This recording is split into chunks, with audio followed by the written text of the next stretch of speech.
BA part second Sanskrit. प्रथम प्रश्न पत्र अभिज्ञान शाकुंतलम। तृतीय अंक 16 से 21 पद्य। मैं डॉक्टर मनीषा गोदारा, सह आचार्य संस्कृत, राजकीय बांगड़ महाविद्यालय टीटवाना। 16वां पद्य। इदम अनन्य परायणम अन्यथा हृदय समनीते हृदयम मम यदि समर्थ्यसे मदिरेक्षणे मदन बाण हतो अस्मि हत पुनः। इसका अन्वय मदिरेक्षणे हृदय सन्निहिते इदम अनन्य परायणम मम हृदयम यदि अन्यथा समर्थ्यसे मदन बाण हत पुनः हत अस्मि। प्रस्तुत पद्य महाकवि कालिदास रचित अभिज्ञान शाकुंतलम के तृतीय अंक से उद्धृत है। प्रस्तुत पद्य में राजा कह रहा है, शब्दार्थ मदिरेक्षणे मादक नेत्रों वाली, हृदय समनिहिते हृदय में निवास करने वाली, अनन्य परायणम अनन्य आसक्त अर्थात किसी में भी जो आसक्त न हो, समर्थ्य से समझती हो। अनुवाद, हे मादक नेत्रों वाली, मेरे हृदय में निवास करने वाली, एकमात्र तुम्हारे में ही आसक्त इस मेरे हृदय को यदि तुम दूसरा ही समझती हो तो कामदेव के बाणों से मारा हुआ मैं फिर मार डाला गया हूँ अर्थात मारा डाला जाऊँगा। व्याख्या। शकुंतला का ये कथन सुनकर कि अपने अंतरपुर के लिए उत्सुक राजा को रोकने से क्या लाभ, भावी प्रणय के भंग होने की आशंका को दूर करने के लिए राजा कहता है कि हे चंचल नेत्रों वाली तथा सदैव मेरे हृदय में निवास करने वाली शकुंतले, मेरा हृदय तुम्हारा अनन्य भक्त है। ऐसे इस अनन्य भक्त को यदि तुम किसी अन्य में आसक्त निरूपित करोगी तो हे चंचल नयने, काम बाणों से मारा हुआ भी मैं फिर मारा जाऊंगा अर्थात मैं तुम्हारे बिना जीवित नहीं रह सकूंगा। इसलिए तुम्हें मेरे विषय में अन्यथा आशंका करना उचित नहीं है।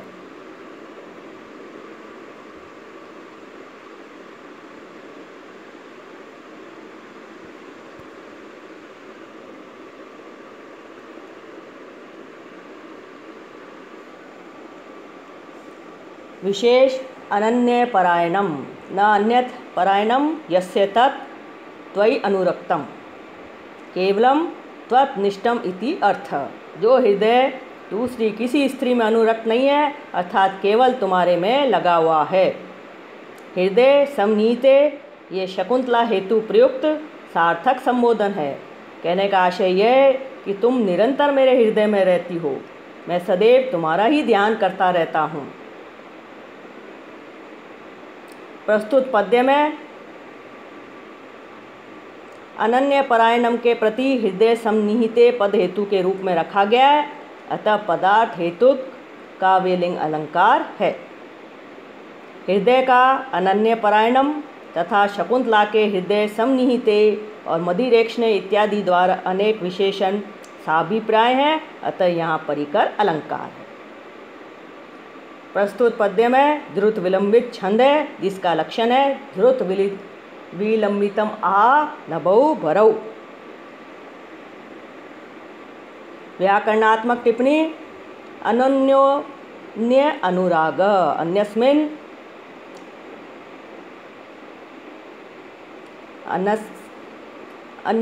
इति अन्योन्य, अन्योस्मिन् अनुराग अनुरंज और घन प्रत्यय, अनन्यो अनुराग विवक्षितम वक्तुम इच्छा विवक्षा सा संजाता अस्य तत् ब्रूसन इतच प्रत्यय, परिहार्यम परिरी नियत प्रत्यय, आपन्नस्य आपद कतः प्रत्यय, आरती हरेण आरी तिन प्रत्यय, आरती आरती हरती इति आरती प्लस री अच तेन, अंतपुर विरह प्रयुत्सुकस्य अंतपुराणाम विरहेन पर्युत्सुकः तस्य। उपरोधेन उपरुद्ध घन तृतीया एकवचन। मदिरा मद किरच टाप। हतः हन धातु कत प्रत्यय।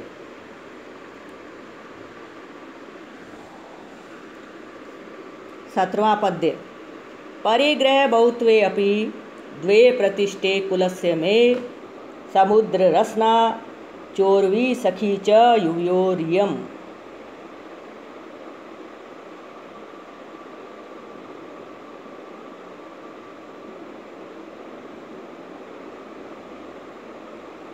अन्वय। परिग्रह बहुत्वे अपि मे कुलस्य द्वे प्रतिष्ठे भविष्यतः। समुद्र रसना उर्वी च इयं युवयो सखी च। शब्दार्थ। परिग्रह बहुत्वे अपि बहुत सी पत्नियों के रहते हुए भी। रसना मेखला, उर्वी पृथ्वी। अनुवाद।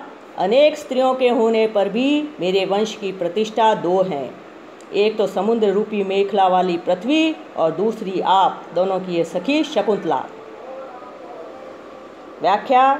प्रस्तुत श्लोक में राजा दुष्यंत अनसुईया को विश्वास दिलाता हुआ कहता है कि अधिक तो मैं क्या कहूँ, बस इतना कहना ही पर्याप्त होगा कि मेरे अंतःपुर में बहुत सी रानियों के होते हुए भी मेरे वंश की प्रतिष्ठा केवल दो ही पर निर्भर रहेगी, अर्थात मैं इन दोनों को ही सर्वाधिक महत्व दूंगा। एक तो समुद्र से घिरी हुई पृथ्वी तथा दूसरी है तुम्हारी सखी शकुंतला।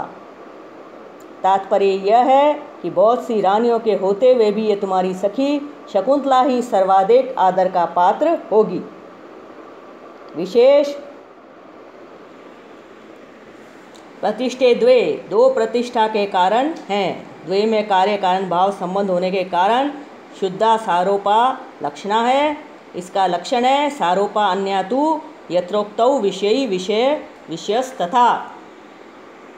प्रस्तुत पद्य में उर्वी और सखी ये दोनों ही प्रकृत हैं। इन दोनों का एक गौरव रूप धर्म से संबंध दिखाया गया है, अतः तुल्य योग्यता अलंकार है।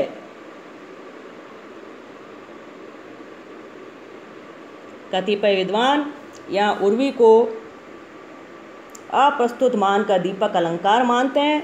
उर्वी शब्द में लिंग के साम्य से स्त्री के व्यवहार का आरोप किया गया है, अतः समासोक्ति अलंकार है।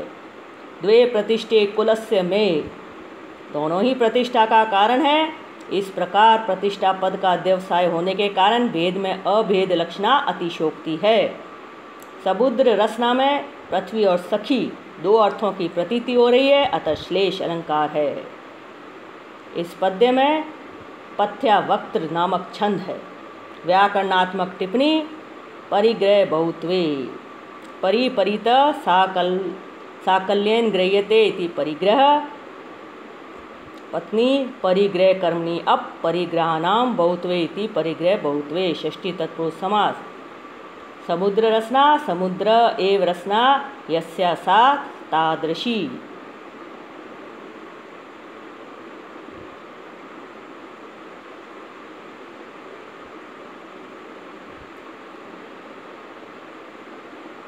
अठारहवां पद्य। किम शीतलै क्लं विनोदिभिः आर्द्रवातान् संचारयामि नलिनीदल तालवृन्तैः अंके निधाय करभोरु यथा सुखम ते संवाहयामि चरणौ उत पद्मताम्रौ।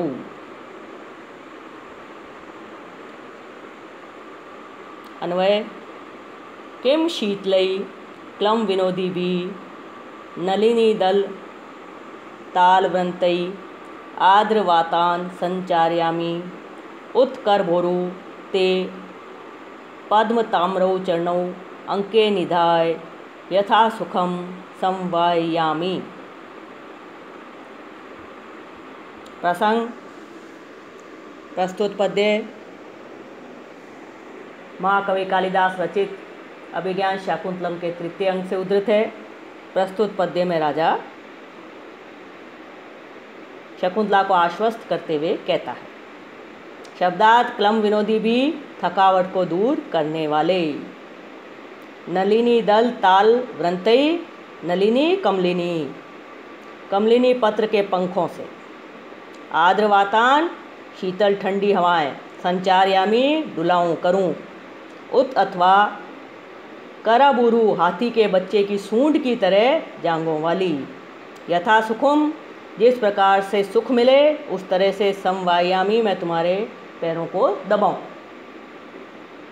अनुवाद: क्या मैं थकावट को दूर करने वाले कमलिनी के पत्तों के पंखों से ठंडी हवा करूं, अथवा हे करबोरू, तुम्हारे कमल की तरह लाल चरणों को गोद में रखकर जिस प्रकार से तुम्हें सुख मिले उस तरह दबाऊं।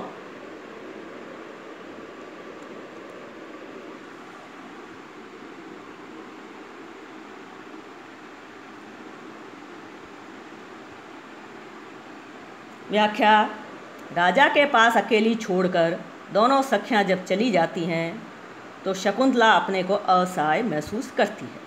ऐसी स्थिति में राजा उसे आश्वस्त करने के प्रयोजन से पूछता है कि क्या वह कमल पत्र से निर्मित सुकुमार पंखों से ठंडी ठंडी हवा करके उसकी थकान को मिटावे, या उसके कमल के समान लाल रंग वाले चरणों को अपनी गोद में रखकर इस प्रकार से दबाए जिससे कि उसको सुख प्राप्त हो। इस प्रकार राजा शकुंतला को अनेक चाटुक्तियों से प्रसन्न करने का प्रयत्न करता है।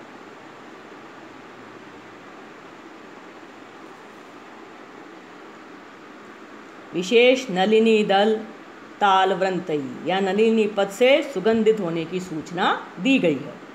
संचारयामी, सम्यक मंदम मंदम चार्यामी करोमि। यथा सुखम, इससे राजा ने अपने संवाहन की कला में निपुणता को द्योतित किया है। करबोरु, इस पद के दो अर्थ किए गए हैं। कलाई से लेकर कनिष्ठिका उंगली के मूल तक के हस्तभाग को करब कहते हैं। यह भाग सुडोल तथा ऊपर से नीचे की ओर उतार वाला होता है। करब हाथी के बच्चे को भी कहते हैं। उसकी सूंड की तरह भी कामिनी की जांघें बतलाई जाती हैं। यहाँ पर नलिनी दलों पर तालव्रंत का आरोप किया गया है, जो प्रकृति में पंखा करने के लिए उपयोगी है, अतः परिणाम अलंकार है। करबोरु और पद्म ताम्रऊ में उपमावाचक इव शब्दों का प्रयोग न होने से यह वाचक लुप्तोपमा है। करबोरु और पद्म ताम्रऊ इन विशेषणों के साभिप्राय होने से परिकर अलंकार है। प्रस्तुत पद्य में वसंत तिल का छंद है। वसंत तिल का छंद का लक्षण है उक्ता वसंत तिल का तब जा जगौ ग। व्याकरणात्मक टिप्पणी। करबोरु करबो इव उरु यस्या सा तत्संबोधने। क्लम विनोदी भी क्लमम विनोदी तुम शीलम एशाम इति अर्थे। क्लम विनुद निच कर्तृ निणि। संचार्यामी समचर निच। संवायामी संव निच।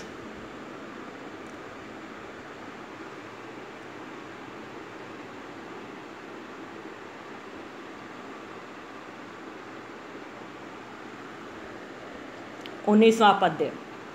उत्सृज्य कुसुम शयनम नलिनी दल कल्पित स्तनावरणम स्तन आवरणा कथम आतपे गमिष्यसि परिबाधा पेलवई अंगे। उत्सृज्य कुसुम शयनम नलिनी दल कल्पित स्तनावरणा कथम आतपे गमिष्यसि परिबाधा पेलवई अंगै।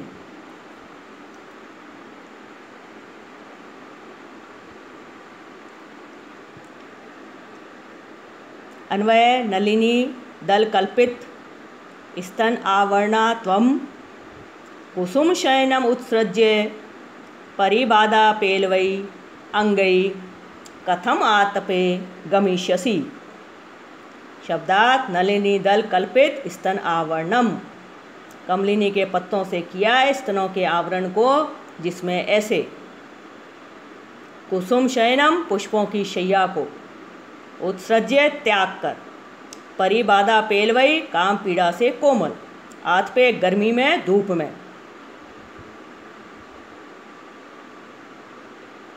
गमिष्यसि जाओगी।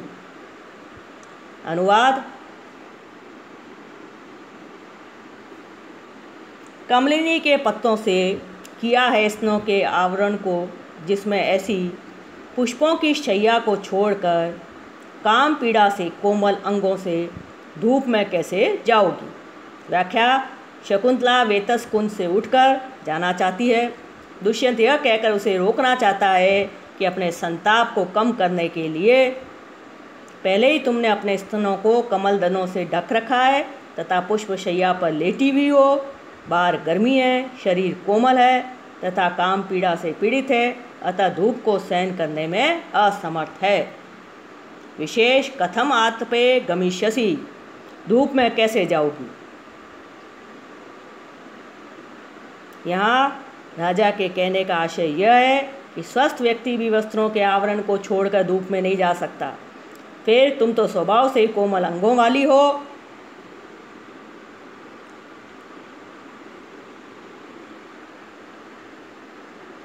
उस पर भी काम पीड़ा से पीड़ित हो, फिर तुम्हारी ऐसी अवस्था हो रही है। इस पर पुष्प शैया और कमलिनी को छोड़कर जाना चाहती हो। यह सब कुछ तुम्हारे लिए संभव नहीं है। यहाँ पर परिबाधा पेलवई पद कथम आतपे गमिष्यसि के लिए हेतुत्वेन उपन्यस्त किया गया है, अतः पदार्थ हेतु काव्यलिंग अलंकार हरित है। परिबाधा पेलवई आदि विशेषण साभिप्राय है, अतः परिकर अलंकार है। आर्या जाति नामक छंद है। व्याकरणात्मक टिप्पणी। नलिनी दल कल्पित स्तन आवरणम। नलिनी दलई कल्पितम स्तनयो आवरणम यस्मिन् तत् बहुब्री समास। कुसुम शयनम कुसुमानाम शयनम इति षष्ठी तत्पुरुष समास। उत्सृज्ये उत्सृज धातु ल्यप प्रत्यय। शयनम शी लुट प्रत्यय।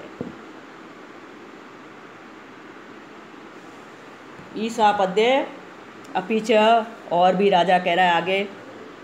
गांधर्वेन विवाहेन भव्यो राजर्षि कन्यका श्रूयन्ते परिणीतास्ता पितृभ्यश्च अनुमोदिताः।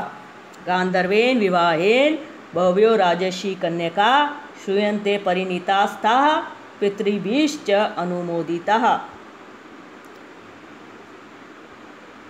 अन्वय। भव्य राजर्षि कन्यका गांधर्वेन विवाहेन परिणीता तः पितृभिः अनुमोदिता च श्रूयन्ते। शब्दार्थ। भव्य बहुत सी, परिणीता विवाहित हुई, अनुमोदिता समर्थित की गई, समर्थन दी गई। प्रस्तुत पद्य अभिज्ञान शाकुंतलम के तृतीय अंग से उद्धृत है। इस पद्य में राजा दुष्यंत कह रहा है। अनुवाद।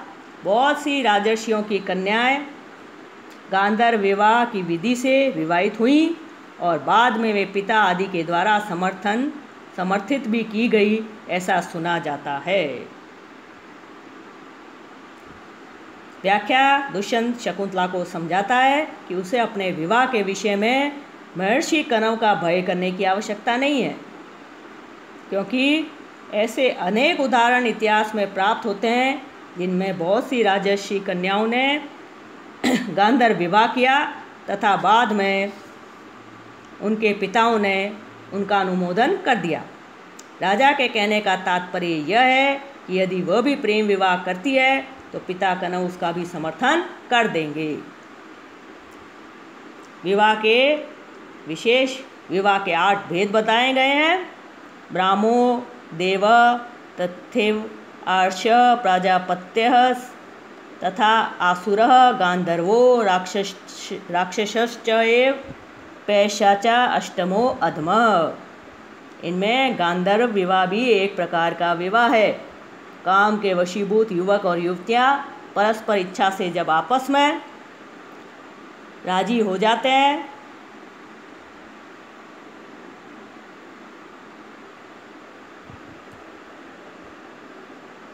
तो वह गांधर्व विवाह कहा जाता है। प्रस्तुत पद्य में अप्रस्तुत सामान्य से प्रस्तुत विशेष की अभिव्यंजना होने के कारण अप्रस्तुत प्रशंसा अलंकार है, अनुष्टुप नामक छंद है।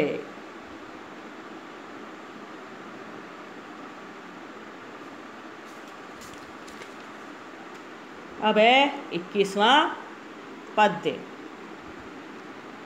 अपरिषद कोमलस्य यावत् कुसुमस्य एव नवस्य षट्पतेन अद्रस्य पिपासता मया ते सदयं सुंदरी गृह्यते रसो अस्य।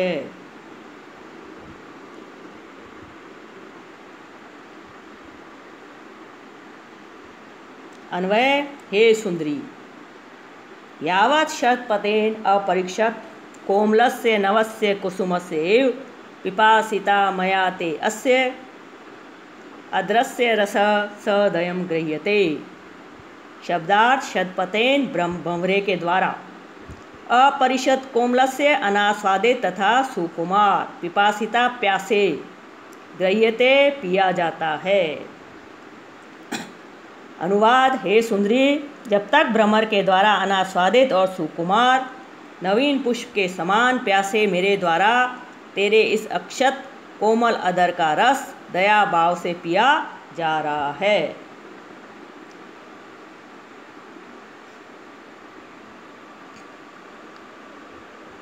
व्याख्या।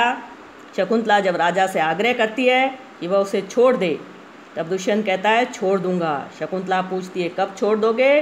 तब राजा उत्तर देते हुए कहता है कि भ्रमर आदि के द्वारा अनास्वादित तथा कोमल नवीन पुष्प के समान प्यासे मेरे द्वारा इस अक्षत अदर का रस पूर्णतया नहीं पी लिया जाता है, तब तक मैं तुम्हें नहीं छोड़ूंगा। अर्थात तुम्हारे अदर का पान करने के उपरांत ही मैं तुम्हें छोड़ूंगा। विशेष प्रस्तुत पद्य में कुसुमस्यैव में उपमा अलंकार है। प्रस्तुत पद्य में मालभारिणी छंद है, जिसका लक्षण है विष में स सजा गुरु समय चेत सबरा येन्तु मालभारिण्यम। व्याकरणात्मक टिप्पणी। अपरीक्षत कोमलस्य अपरीक्षतम च तत् कोमलम अपरीक्षित कोमलम तस्य सदयम दयया सहितम पिपासिता पादातु सन पिपासा ततः क्षत्रिय तृतीया एकवचन। षट्पदेन षट्पदानि अस्य इति षट्पद तेन